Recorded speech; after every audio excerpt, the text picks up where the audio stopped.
火星進入山羊座，校準生命的去向。你落實未來的新計劃了嗎？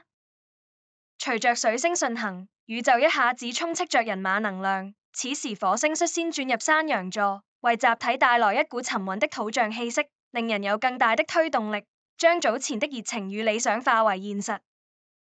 儘管火星在人馬座時為我們注入強烈的衝動，但火星轉入山羊座這個充滿目標感的星座時，能夠令火力更加集中。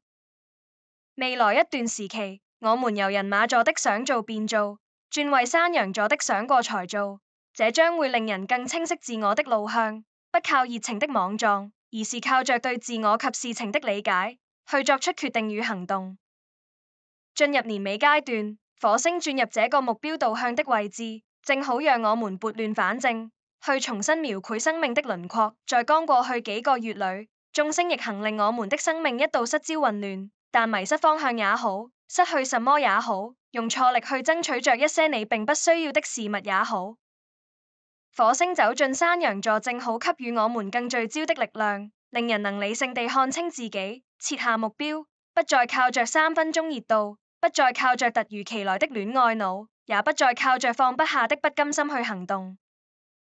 之所以會害怕什麼被奪走，或是一直被牽着鼻子走，是因為遺忘了靈魂的方向，才把能量託付在不適切的人事物身上。當生命的方向得以落實，你就能跟那個鬼迷心竅、大亂陣腳的自己說再見，集中地修行生命的每道課題，走向你嚮往的那片專屬風景。